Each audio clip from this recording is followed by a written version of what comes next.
In 1954, Godzilla was born as a nuclear metaphor, a walking apocalypse wearing the skin of a monster.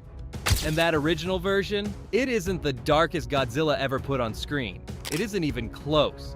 This is every dark version of Godzilla, ranked from disturbing to nightmare fuel. And the one at the bottom of this list should not exist. Forget everything the sequels turned him into. The 1954 Godzilla is a horror film, black and white, scored like a funeral. This is a dinosaur dragged out of deep time and burned alive by hydrogen bomb testing. And the film never lets you forget that the monster is the bomb. 9 years after Hiroshima and Nagasaki, a nation put its trauma on screen in the shape of a reptile. And the reptile walked through Tokyo, turning people into shadows. And here's the detail that tells you how dark the intent was. To kill him, a scientist unleashes a weapon called the Oxygen Destroyer.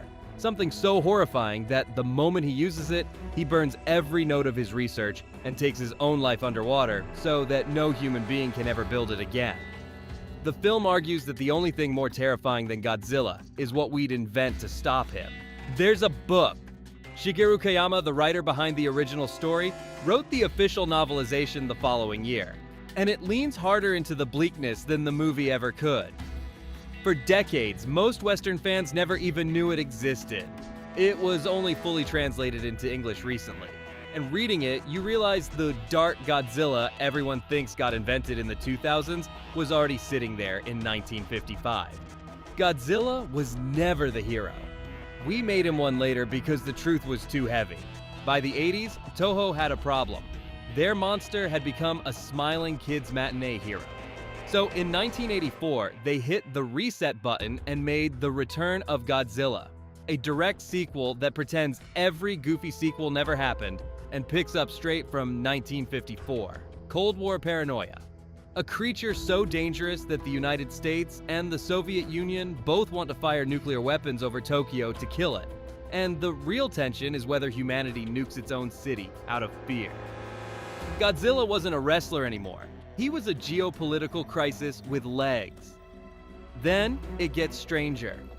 In 1994, Godzilla's own cells get carried into space, drift through a black hole and a crystal nebula, and come back wrong. Space Godzilla.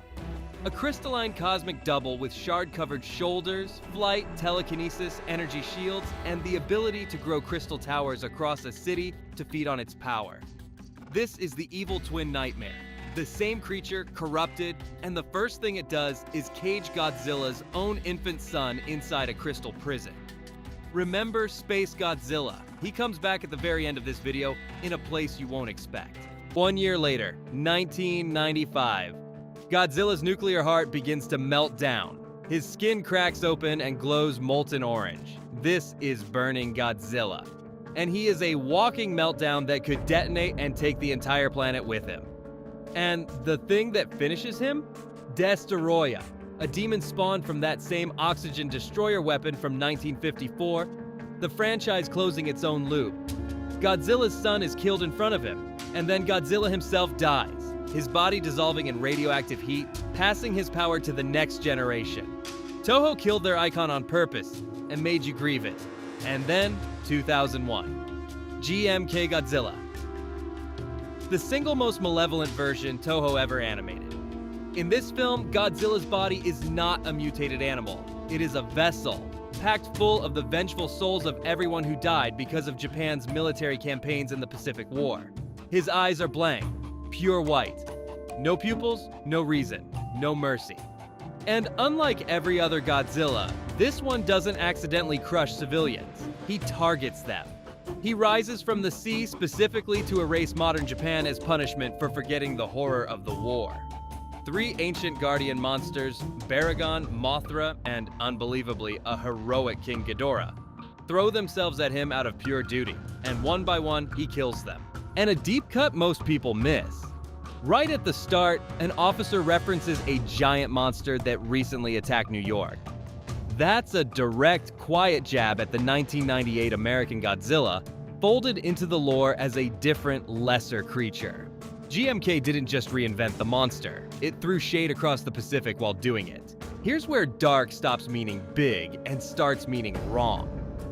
In 2016, Shin Godzilla threw out the entire design and asked a worse question. What if Godzilla didn't have a personality at all? What if it was just biology, evolving in real time with no mind behind it? So he crawls out of Tokyo Bay as this googly-eyed, gasping thing dragging itself through the streets, blood pouring off it, and then it stands up.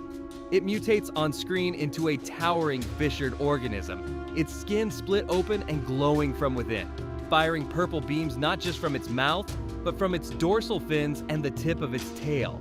You cannot negotiate with it. You cannot appeal to it. It's a mindless, evolving catastrophe.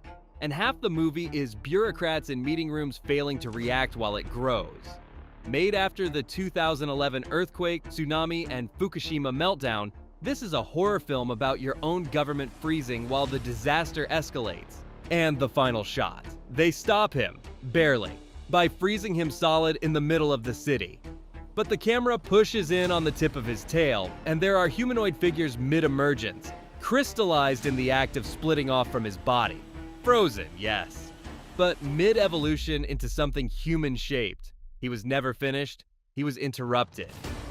Then 2023, Godzilla -1 and the darkness turns inward. This is post-war Japan, in ruins, and the lead is a former kamikaze pilot drowning in survivor's guilt for not dying when he was ordered to. Godzilla here is trauma made flesh, and the body horror is regeneration. You watch this creature take a mine detonated inside its own mouth, get most of its face blown off, and simply knit back together. The last shot underwater shows its flesh already regrowing. The war doesn't end. The guilt doesn't end, and neither does he. But everything you've seen so far, the ghost, the meltdown, the mutation, all of it still happens in a world where humanity survives to make the next movie. The next version doesn't give us that, because he already won. Netflix's animated trilogy is set 20,000 years in the future. And the reason it's set that far ahead is simple, and it's the bleakest premise in the entire franchise. Humanity didn't beat Godzilla. Humanity fled. The Titans made Earth uninhabitable, and the survivors abandoned the planet in colony ships, drifting through space for generations looking for a new home that doesn't exist. When a handful of them finally limp back to Earth, they find it belongs to something else now. Godzilla Earth. 300 meters tall. The largest incarnation of this creature ever conceived. More than double the size of the Godzilla you know. And here's the part that should genuinely disturb you. He isn't a surviving animal. Over 20,000 years, plant life on Earth evolved and evolved and evolved, and the end product of that natural selection, the single most durable, most powerful organism the planet ever produced, is him. Godzilla is what nature builds when you give it 20,000 years and remove us from the equation.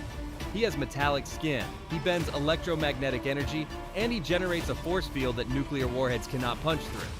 His atomic breath is a charged particle beam that can erase a city the size of Los Angeles in one shot. And the trap the story springs is perfect.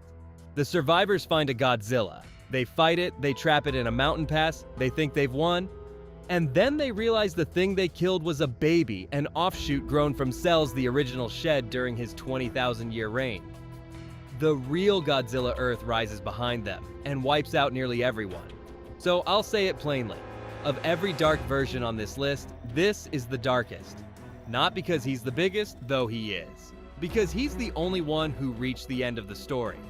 Every other Godzilla is a disaster humanity endures. Godzilla Earth is a conclusion. Nature moved on, evolved past us, and turned the planet into something that has no place for a single human being.